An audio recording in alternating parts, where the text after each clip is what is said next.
For 3 years, I was her contract muscle. Now, with $3 million in my pocket, I was supposed to walk away and never look back. I thought I was finally free, that the brilliant, glacial CEO and I would be strangers again. But when she stumbled back into my life, stripped of her power and utterly dependent on me, my heart, against all better judgment, began to thaw. I thought it was the beginning of our love story. I never suspected it was the final move in a game she'd been playing all along. When we met again, she was pregnant. "Ethan," she said, a ghost of a smile on her lips. "This time, there's no escape. This is your last month's salary and the final payment stipulated in your contract. $3 million total." Catherine Sterling's voice was as crisp and cold as a Siberian wind, utterly devoid of human warmth. She pushed a sleek, black metal card across the vast expanse of her desk. Her flawless, porcelain face might as well have had the word leave tattooed across the forehead. I didn't take the card. Instead, I threw myself at her desk, wrapping my arms and legs around one of the thick chrome legs like a desperate koala. "No, I won't go. Ms. Sterling, you can't do this to me. 3 years. You can't just tear up our history like it's a bad quarterly report." I sobbed, burying my face against the cold, smooth metal, my voice thick with theatrical despair. "Have you forgotten the time I took a knife for you? The time I jumped into the ocean for you?" A muscle twitched at the corner of Catherine's eye. "You took a knife for me because you weren't watching where you were going and walked directly into a mugger's path. He just wanted my purse. Your heroism escalated a simple robbery into attempted kidnapping." My wailing hitched for a second. "What about the time I jumped into the ocean? That night on the yacht. You said you wanted to see the sunrise, so I dove right in to catch you a starfish. How romantic was that?" I added, trying to defrost her frozen heart. "Romantic?" A flicker of emotion finally crossed her face. "It was murderous. That was because you got drunk and threw my diamond earring into the sea, thinking it was a wishing coin. You claimed you could get it back. And what was the result?" she asked, her gaze so sharp it could have cut glass. "The result was that not only did you fail to find the earring, but you got a cramp, and I had to call 3 lifeguards to drag your sorry ass back on board. You then clung to one of their legs, screaming that you were a mermaid. Embarrassed, I released the desk leg and, in a swift tactical change, latched onto her calf instead. The sensation was electric, the firm muscle toned beneath a whisper-thin layer of black silk. It was intoxicating. That's different. That was all proof of my love for you.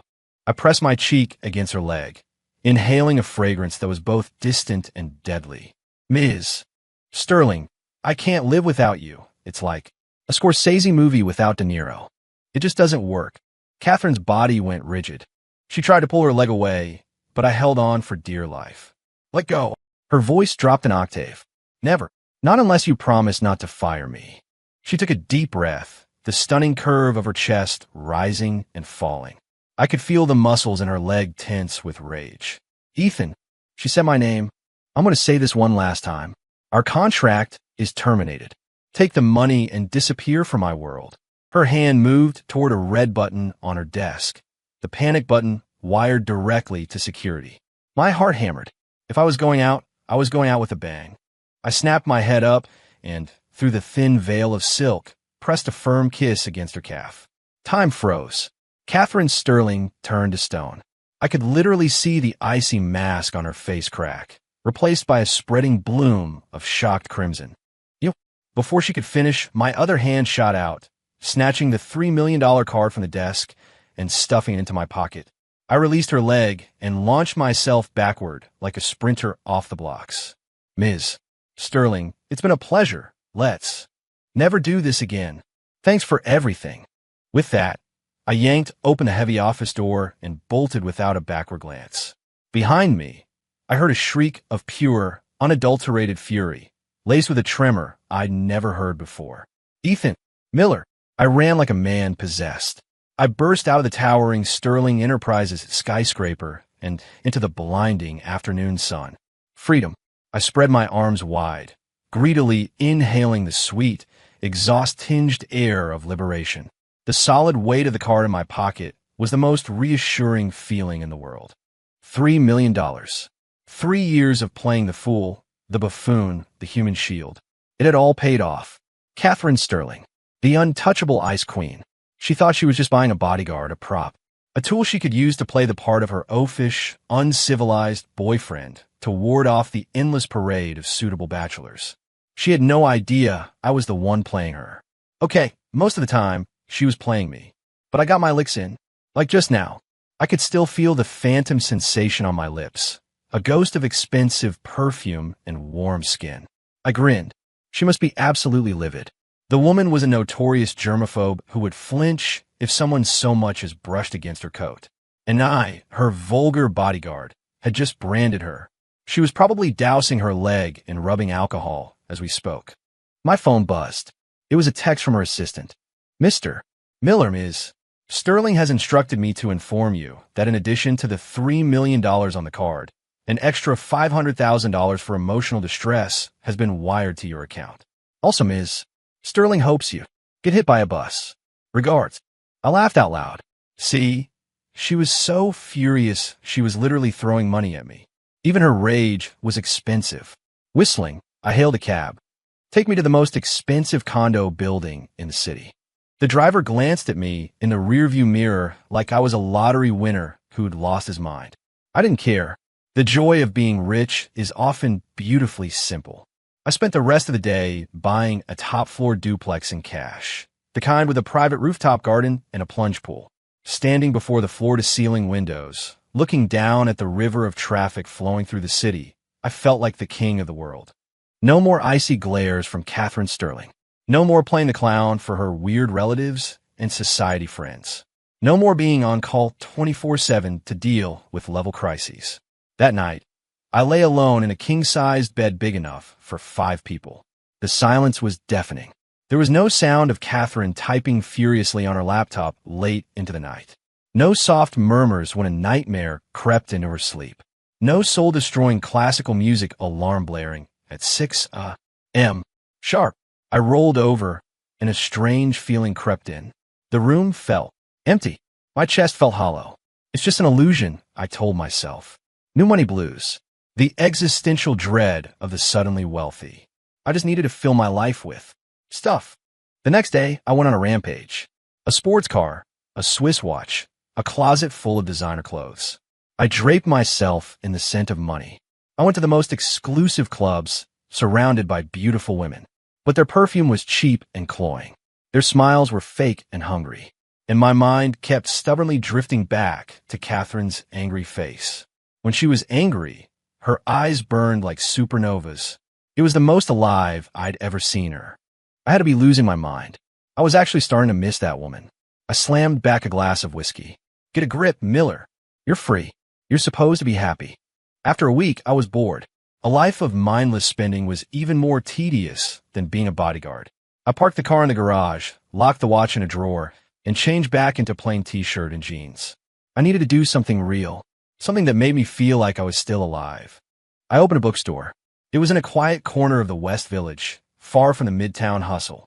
The name was simple, The Reading Hours. I designed every detail myself. Warm walnut shelves, soft leather armchairs, gentle, golden lighting. The air was a comforting mix of coffee and old paper. This was the life I wanted. I'd wake up whenever I wanted and wander over to the shop. I'd dust the shelves and water the plants on the windowsill. The few customers we had were mostly true book lovers. They'd camp out for an afternoon with a coffee and a novel. Sometimes we'd chat about an author or a plot twist. No agendas, no calculations. The feeling was peaceful. I thought my life would stay this way, quiet and undisturbed, forever, until one rainy night. The rain was coming down in sheets, a torrential downpour that seemed determined to wash the city away. I was about to lock up when the little bell over the door chimed. A drenched figure stumbled inside. Rainwater streamed from her hair and clothes, pooling on the hardwood floor. She lifted her head. The face, pale and bloodless, was unmistakably Catherine Sterling's. I froze. This wasn't the queen on her throne. The armor was gone, revealing someone fragile and lost. She was wearing a simple white dress, now soaked through and clinging to the elegant lines of her body. It was a heartbreaking kind of beautiful.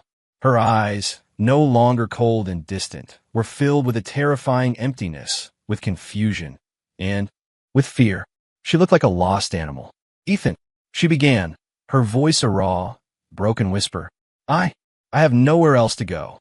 My heart felt like it was being squeezed by an invisible fist. It hurt so much I could barely breathe. How could this have happened to her? The Catherine Sterling I knew was invincible. She was the woman who could hold up the sky if it fell. But the woman standing before me now was of the broken leaf in a storm. Get inside, I said, my own shock making my voice gruff. I stepped aside. As if that was the last of her strength, her body went limp and she fell toward me. I caught her on instinct. Her body was freezing, like a block of ice, and trembling uncontrollably. I could feel the tremors through her thin dress, a desperate vibration against my hands. A familiar, elegant scent filled my senses, but this time it was mixed with the cold of the rain and the bitter smell of despair. What the hell happened? I asked, guiding her to a sofa. She clung to my arm like a drowning woman clinging to a raft, refusing to let go. Her nails dug in my bicep, but I didn't feel the pain. My father, the company, it's all gone, she said in broken pieces, the tears finally breaking free. Fat, hot tears streamed down her pale cheeks and onto the back of my hand. I was completely stunned. Sterling Enterprises, a corporate empire, gone. It sounded less believable than the world ending. I grabbed a clean towel and gently started drying her long, soft hair. It felt like seaweed, slick with rain. I was careful, afraid I'd hurt her. She didn't resist, just leaned back into the sofa and let me like a soulless doll. I'd never seen her like this. The woman who could freeze me with a single glance was now as fragile as fine china. A strange emotion welled up inside me. Pity and a sharp, aching tenderness. Damn it all. I made her a cup of hot ginger tea. She held the mug in both hands, taking small sips, her vacant eyes fixed on the rain lashing against the window pane. I sat across from her, at a loss for words. Comfort felt cheap. Questions felt cruel. We sat in silence, the only sounds the drumming of the rain and her occasional, tiny sniffles. After she finished the tea, a little color returned to her cheeks, but her spirit was still absent. Thank you, she said, her voice low as she set the mug down. It was the first time I had ever heard those words from her. It felt rarer than winning the lottery. Don't mention it. I stood up to take the mug. You can stay here tonight. The bookstore had a small loft upstairs where I usually took naps. It had a bed and a small bathroom. It was simple, but it was a roof over her head. She nodded, not refusing. I let her upstairs. The loft was small but cozy. I pulled a fresh set of sheets and a duvet from the closet, along with a clean, unworn pajama set of mine. Take a hot shower, change into these. You don't want to catch a cold. I put the items on the bed. Call me if you need anything. I turned to leave, but a cold hand suddenly grabbed the hem of my shirt. I looked back. Catherine was standing behind me, looking up with wide, glistening eyes. In the warm light of the lamp, they looked like they were covered in mist. Her long lashes were still beaded with tears. Can you not leave me alone? She asked, her voice a fragile plea. I'm scared. I'll admit it. In that moment, my heart shattered. There was no defense against this version of Catherine Sterling. I pulled up a chair and sat by the bed. She wanted to take a shower. I could hear the steady rush of water. My mind was a chaotic mess. What happened to her family? What about Trevor Van Aster, her so-called perfect, blue-blooded fiancé? Where was he when she needed him most? 1,000 questions swirled in my head. The water shut off. A few moments later, the bathroom door opened. Catherine emerged, wearing my large white t-shirt. The hem fell just to the top of her thighs, revealing two long, slender legs that seemed to glow in the dim light. She wasn't wearing anything underneath. Her hair was still dripping, and her face was flushed from the steam. Her eyes were hazy veiled. She looked nothing like the woman who commanded boardrooms, armed to the teeth with confidence and couture. This version of her was pure, deadly temptation. My throat went dry. I tore my gaze away, unable to look at her. The hairdryer is in the drawer, I said, pointing to the nightstand. She hummed, walking over and bending down to search for it. The movement caused the loose collar of the t-shirt to dip forward. For a split second, my eyes caught a glimpse of a breathtaking expanse of white skin and the deep, shadowy valley between her breasts. I shot to my feet. You, dry your hair.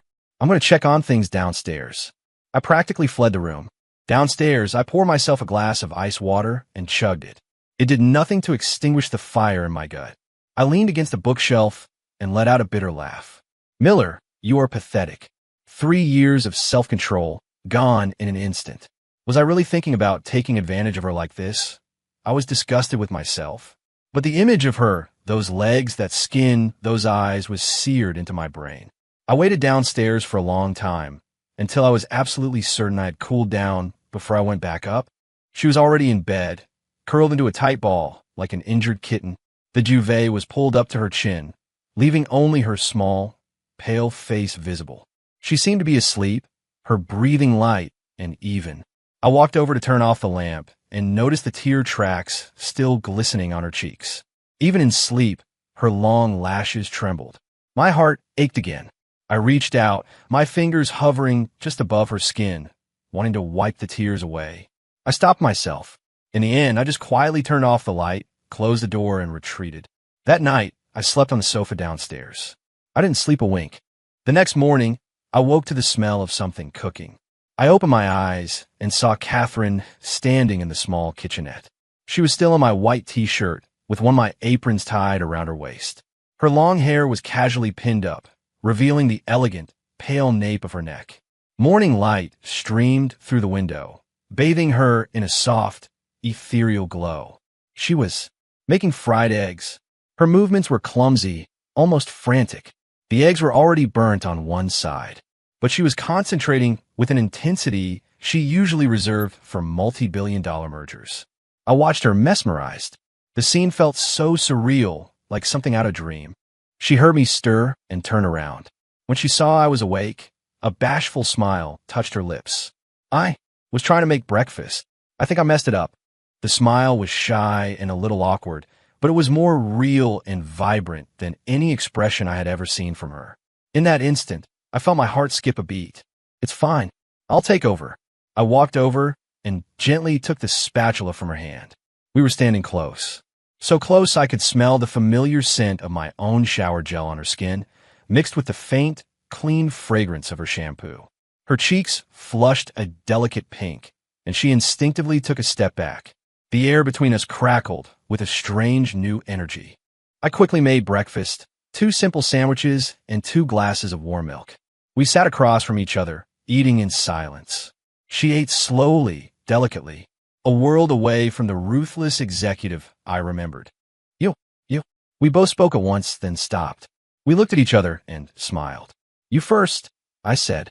She put down her sandwich and looked at me, her gaze direct. Ethan, can I stay here for a while? Her eyes were filled with uncertainty, with a silent plea. I don't have any other family. I don't have any friends. I don't know where else to go. I'll find a way to pay you rent, she added, a hint of her old pride in her tone. You can stay. The words were out of my mouth before I could even think. And don't worry about rent. Just consider it. Interest on that $500,000 you paid me for emotional distress. I joked, trying to lighten the mood. She blinked, then a slow, beautiful smile spread across her face. It was faint, but it was enough to light up the entire room. Okay. From that day on, Catherine lived in my bookstore. She was quiet. Most of the time, she'd just sit on the sofa in the corner, a book in her hands for hours on end. She stopped wearing her designer armor, trading it for the simple cotton t-shirts and jeans I'd bought for her. With a bare face, she was more beautiful than I had ever seen her. She started helping me clean, organizing the shelves. She learned how to make coffee, though she consistently butchered the steamed milk at first. She was a quick and diligent student, applying the same focus to the espresso machine that she once applied to her empire. I'd watch her clumsily wiping the windows or studying the coffee grinder with intense concentration, and a strange feeling would wash over me. This queen, once perched atop the world, was trying so hard to adapt to a new, ordinary life. And in this new world, I was her only anchor. The feeling was intoxicating. It was the feeling of being needed. One afternoon, the shop was empty. I was behind the counter, going over the accounts. She walked over with a cup of coffee and placed it in front of me. I made it, she said softly, her face full of anticipation. I took a sip. It was rich, smooth, perfect. It's delicious, I said, and I meant it. She smiled, her eyes crinkling into two beautiful crescents. Then, can I be in charge of the coffee from now on? As payment for rent. I looked into her shining eyes and nodded. Deal. In that moment, the afternoon sun streamed through the window, and her smile was brighter than the light itself. 6 days slipped by, calm and peaceful. Catherine seemed to be slowly emerging from the shadows of her past. She started talking more, and a genuine smile was no longer a rare sight. She became an excellent barista. Many customers came specifically for the coffee she made. They started calling her the beautiful proprietress of the reading hours. Every time she heard that, a blush would creep up her neck, and she'd steal a quick glance at me. Our relationship was changing, evolving in the quiet rhythm of our shared days. We were no longer employer and employee. We were more like family, or something even closer. Physical contact became more frequent, more natural. A casual brush of shoulders as we passed in the narrow space behind the counter would send a jolt through me. I could feel the softness and warmth of her body. She would reach out to straighten my collar, her fingertips grazing my neck and leaving a trail of fire in their wake. When I taught her how to cover new books in protective plastic, I would stand behind her, my hands covering hers to guide her. Her hands were so small and soft, a perfect fit in mine. I could smell the clean scent of her hair, feel her warm breath on my ear. Her body would stiffen slightly, and the tips of her ears would turn a lovely shade of pink. But she never pulled away. We were both caught in this unspoken dance, this sweet, simmering intimacy. One evening, after we'd finished inventory, I stretched, my shoulders aching from the long day. Let me, Catherine said suddenly. I froze. Before I could respond, she had moved behind me, and her small, soft hands were on my shoulders. Her fingers were slender, but surprisingly strong. She began to knead the tense muscles, her technique clumsy, but effective. The soreness immediately began to ease. You used to do this, she said softly from behind me. Whenever I worked late, you'd give me a massage. I was surprised. I thought she never paid attention to such small things. Back then, you'd always complain while you were doing it. Said my shoulders were hard as rocks. Her voice was laced with a hint of a smile. You also said, capitalists were heartless robots. I coughed, a little embarrassed. I was just kidding. I know, she laughed softly. I know you were just trying to make me laugh. Her hands slid from my shoulders down my back. Through the thin cotton of my t-shirt, I could feel the distinct warmth of her palms. It was like a current flowing straight to my heart. My body tensed involuntarily. Ethan, her voice changed. It was laced with hesitation and something else. Something sultry. She leaned in close, her warm breath caressing my ear. Do you have feelings for me? Boom. My brain shut down. All I could hear was the frantic, thunderous beating of my own heart. How was I supposed to answer that? Yes? No. I remained frozen, unable to move or speak. Behind me, she said nothing more, but her soft hands remained on my back. The air was thick with tension, with unspoken words. After what felt like an eternity, she slowly removed her hands. It's late. You should get some rest. With that, she turned and walked upstairs, her retreat looking almost panicked. I watched her go, my mind a swirling mess of emotions. Did I just blow it? That night, sleep eluded me once again. Her question echoed in my mind, over and over. Do you have feelings for me? It was accompanied by the phantom sensation of her warm breath and soft touch. 7 after that night, the atmosphere between us grew even more charged. We both tacitly agreed never to speak of her question again, but something had irrevocably shifted. The air was constantly humming with a delicate, unspoken tenderness. A shared glance across the room was enough to send my heart into a frenzy. I wasn't myself anymore. I found myself ridiculously happy for an entire day because of a single smile from her. I'd get inexplicably jealous when she chatted for a little too long with a male customer. I started to resent every person who got a taste of coffee she made, every stranger who was gifted one of her gentle smiles. I had to face it. I was falling hard for the one woman I swore I would never feel anything for. Then, one afternoon, an unwelcome visitor arrived. A man in an expensive suit, his hair slicked back with too much product, strode in carrying a ridiculously large bouquet of red roses. He made a beeline for the counter. "Catherine," he said, his voice so oily it made my skin crawl. The moment she saw him, Catherine's face changed. It was a mask of pure disgust and alarm. "Trevor Van asked her, how did you find me?" Trevor. I remembered the name. Catherine's supposed fiancé. The man who had vanished the second her world came crashing down. "I've been looking everywhere for you, Catherine," Trevor said, his face a mask of faux concern. "The moment I heard about your family, I flew back from Europe. Don't you worry. Now that I'm here, everything will be all right." He reached out to take her hand. Catherine recoiled as if she'd been touched by a snake. "I don't know you," she said, her voice reverting to its old, icy chill. "Please leave. You're not welcome here." Trevor's expression soured. "Catherine, how can you say that? We're engaged. Have you forgotten what your father—" "My father is gone." Catherine cut him off, her voice trembling slightly. "And so is that engagement. Now get out. Immediately." She pointed a shaking finger at the door, her meaning unmistakable. Trevor's face darkened. He glanced at the few customers watching the drama unfold and lowered his voice. "Catherine, don't be ungrateful. Do you really think you're still the great sterling heiress? You're nothing now. Who else would want you?" He took a step closer, his eyes greedy and aggressive. "Come with me. I can give you your old life back.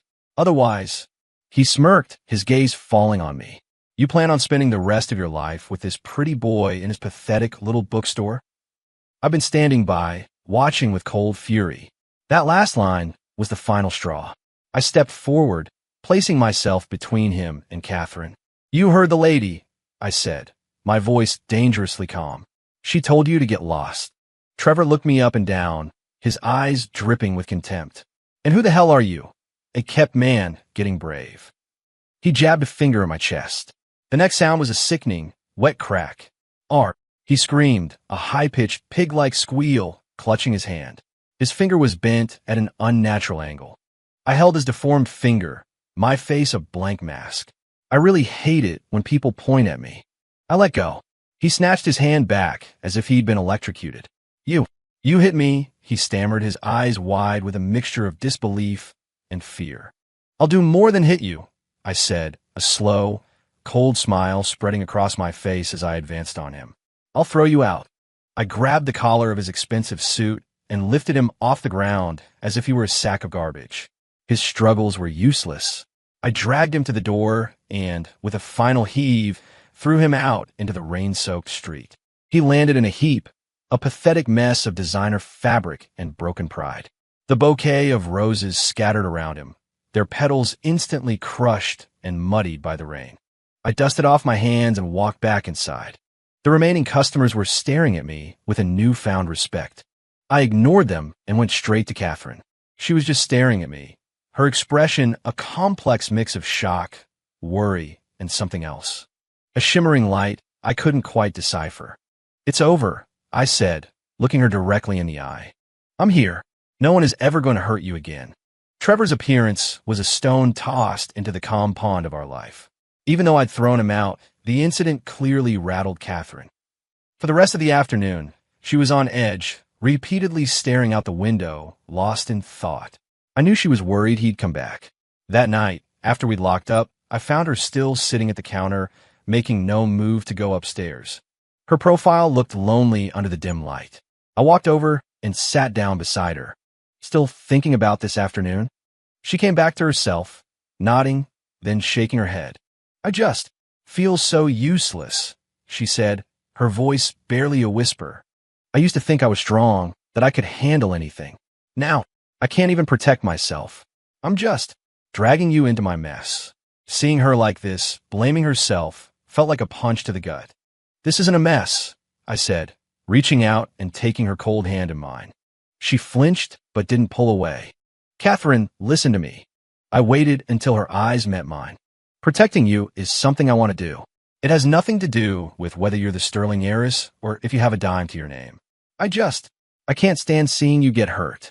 Her eyes reddened, and a film of moisture welled up. "Ethan," she murmured, her lips trembling. Why are you so good to me?" There was again that question, but this time I wasn't going to run from it. "Because I'm in love with you." I said the words clearly, deliberately, finally giving voice to the truth I'd been fighting for so long. Not because of a contract, not out of a sense of duty. Just me, Ethan, being in love with you, Catherine. I don't know when it started. Maybe it was the first time you let me see you cry. Maybe it was when you stood in my kitchen, wearing my t-shirt, trying so hard to make me breakfast. Or maybe it was the night you stood behind me and asked if I had feelings for you. All I know is by the time I realized it, my world had already begun to revolve around you. I spoke slowly, seriously, laying my heart bare for her to see. Catherine just listened silent. Tears finally escaped, tracing silent paths down her cheeks. But through the tears, her lips were curving into a smile. She was crying and smiling at the same time. You idiot, she choked out. Why? Didn't you say so sooner? Seeing her like that, so beautifully vulnerable, I couldn't hold back any longer. I leaned forward, closing the distance between us.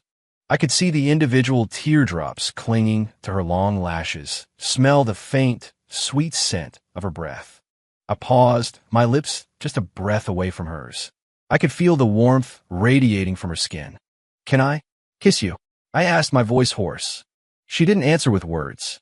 She just closed her eyes and tilted her head up ever so slightly. It was the only invitation I needed. I closed the final gap and pressed my lips to hers. It was a soft, tentative kiss like a feather brushing against my soul. Her lips were even softer, even sweeter than I had imagined, with the faint saltiness of her tears and that unique, cool fragrance that was all her. I felt her body tense, her lashes flutter against my cheek. I didn't push, just gently, tenderly, savored the moment, as if I were handling a priceless treasure. Slowly, her body relaxed into mine. She responded, her movements clumsy and shy. She raised her hands and wrapped them around my neck. That simple gesture was a lit match to gasoline. All my carefully constructed control went up in flames. I was no longer content with a gentle touch. I deepened the kiss, my tongue seeking hers, staking my claim.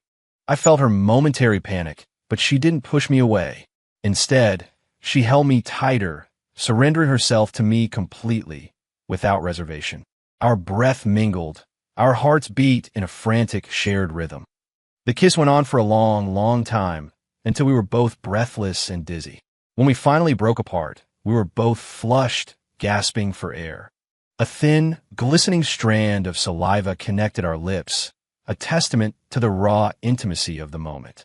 Catherine buried her face in my chest, clinging to me like a kitten seeking shelter. I could feel the heat of her cheeks and the wild hammering of her heart against my ribs. Ethan, her voice was muffled against my shirt. Yeah, I whispered, holding her close, stroking her long, silky hair. What are we now? She asked in a small voice. I smiled, pressing a kiss to the top of her head. What do you think we are? She snuggled deeper into my embrace. Then, in a voice no louder than a mosquito's buzz, she said, from now on, you're not allowed to make me mad anymore. And you can't. Call me Ms. Sterling. I laughed a real happy laugh. Okay. Whatever you say, Catherine. I loved the way her name felt on my tongue. Catherine. My Catherine. In that moment, I felt like I had the entire world. The $3 million, the fancy condo, the sports car, they were all worthless compared to the warm, soft woman in my arms who cried for me and smiled for me. I held her, not wanting to ever let go. Outside, the rain had stopped. The moon pushed through the clouds, bathing us in a soft, gentle light. It all felt as beautiful and fragile as a dream. And if it was a dream, I never wanted to wake up. The final wall between us had crumbled. Our relationship was official. I was her boyfriend, and she was the proprietress. No, the owner of my bookstore. She insisted on having a 50% stake, offering herself as collateral. It was the most profitable deal I'd ever made. We started living like any other couple, except for one small detail. We still slept in separate rooms. I was on the sofa downstairs, she was in the loft. It wasn't that I didn't want to. It was that I was afraid to. I was afraid I'd lose control and devour this precious, innocent rabbit. She said we should wait for the right moment. I didn't know when that moment would be, but for her, I was willing to wait forever. Our sweet, idyllic life didn't last long. One morning, about a week later, I woke up to find her gone. The bed in the loft was neatly made.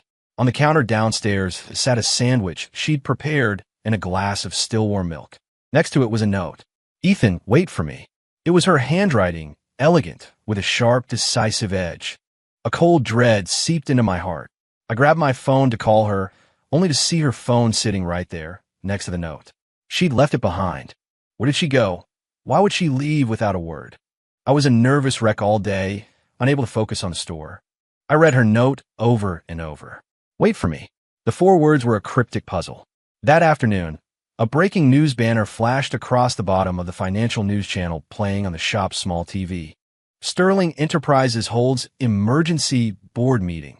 Announces major leadership shake-up. Catherine Sterling, daughter of late founder, reinstated as CEO.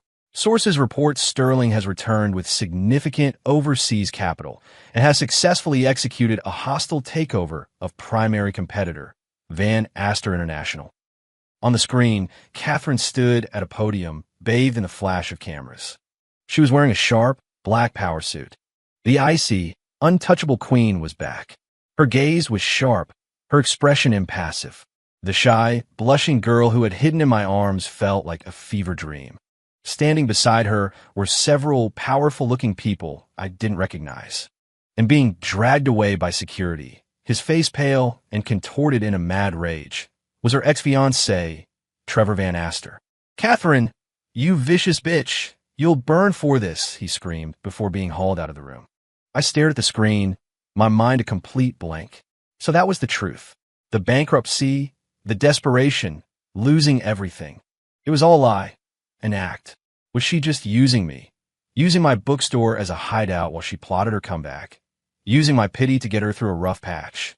And now that she'd won, now that she was queen of the world again, she'd just tossed me aside without a second thought. My heart felt like it was being sawed in half by a dull blade. The pain was so intense, I couldn't breathe. I was a fool, the biggest fool in the world. To think that she could ever love someone like me, someone with nothing. To think that what we had was real. What a joke. I turned off the TV and locked the door to the shop. I sat alone in the darkness, clutching the note. I squeezed it until it was a crumpled, pathetic ball of paper. "Catherine Sterling, you play me perfectly. I never want to see you again." I pulled out my phone and booked the first flight out the next morning to anywhere. I chose Portland. I wanted to go somewhere I could disappear. This city, full of lies and betrayal, was poison. I couldn't stand another second here. The reading hours. To hell with it. There were no more reading hours in my life. Only an endless, starless night. The Oregon sky was a constant, moody gray, the air perpetually damp. It felt pure in its melancholy, a stark contrast to the glittering lies of New York.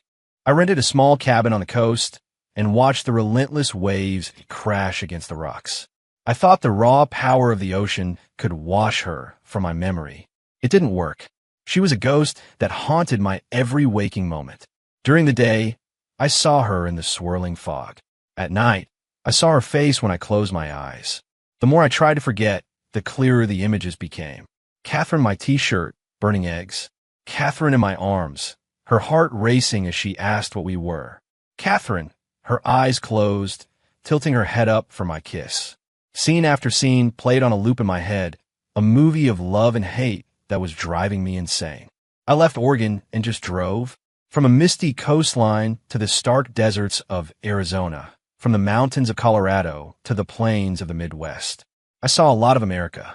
I met a lot of people, but my heart remained a hollow, aching void. I was a ghost, wandering without a home.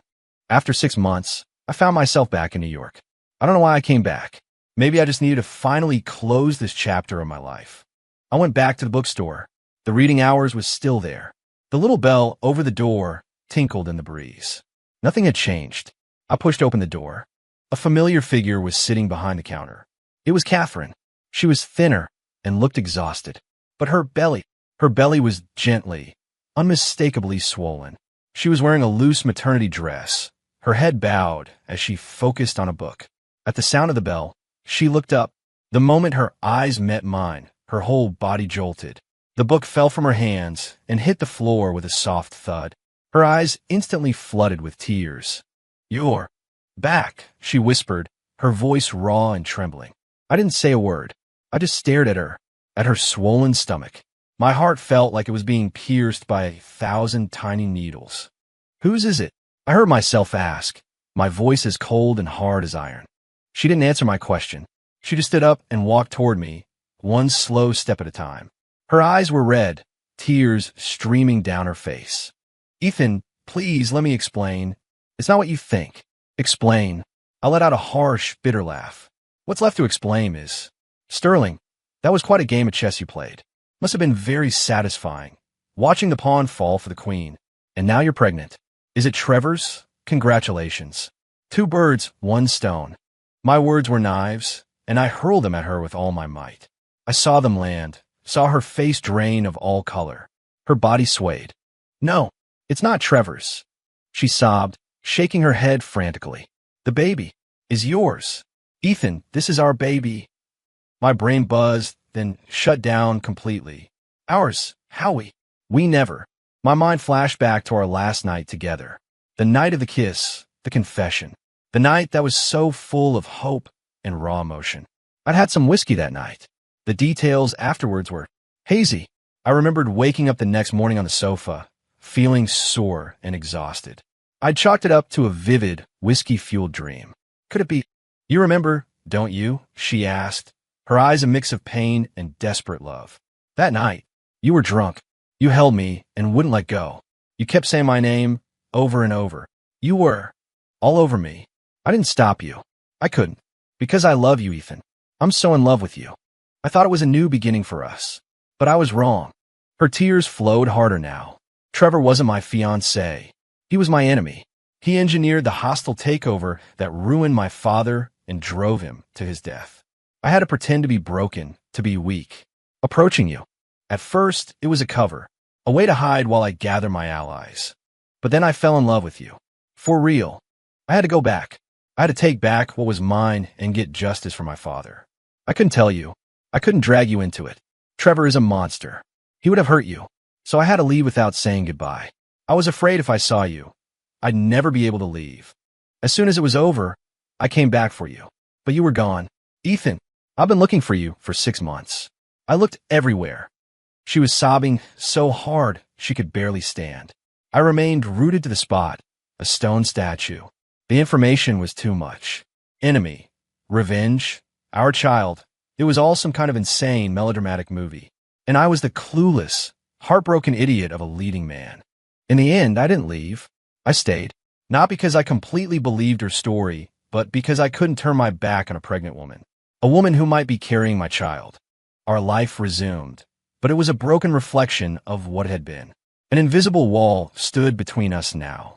On my side was the sting of betrayal and a mountain of hurt. On her side was a campaign of cautious, gentle atonement. She handed over the day-to-day operations of Sterling Enterprises to a team of managers and dedicated herself to the bookstore and her pregnancy. She cooked my favorite meals. She remembered every little habit and preference I had. When I was tired, she would quietly massage my shoulders. The more she did, the more the wall inside me began to crumble. I could see it in her eyes. She really did love me. It was a deep, humbling kind of love, completely at odds with the powerful queen she had once been.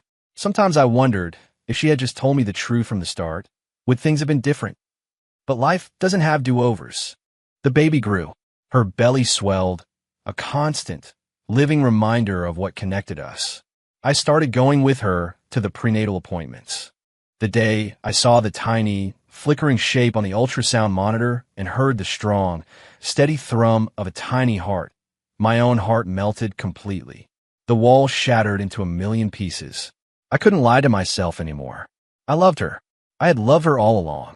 My anger, my pride, I had just been fighting with myself. On the drive back from the hospital, the silence in the car was thick but no longer hostile.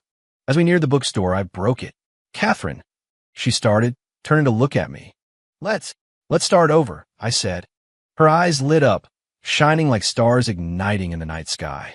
She didn't speak. She just nodded, her whole body shaking with silent, happy tears. I took one hand off the wheel and found hers. It was still just as soft. I squeezed it tightly, as if I could reclaim all the time we had lost in that one gesture. Life finally found its proper rhythm again. A rhythm of sunshine, the smell of coffee, and the warmth of the woman I loved. A few months later, Catherine gave birth to a son. He was healthy, perfect, and beautiful. He had her eyes but my nose and mouth. We named him Asher. She held him in her arms, her face glowing with a happiness so pure it took my breath away. I smiled. A wife, a son, a home. My life had never felt so complete. As for the betrayal and the pain of the past, I let it go. Life was too short. The only thing that mattered was the person right in front of me. I walked over and wrapped my arms around both of them, kissing her on the cheek. "You did so good, my love." She leaned back into my embrace, nuzzling against my shoulder. "It was worth it," she whispered. "For you and Asher, everything was worth it." Outside the window of the reading hours, the sun shone brightly. The days were quiet and good. I knew our story was really just beginning. And this time, it was going to be a long, long, happy one.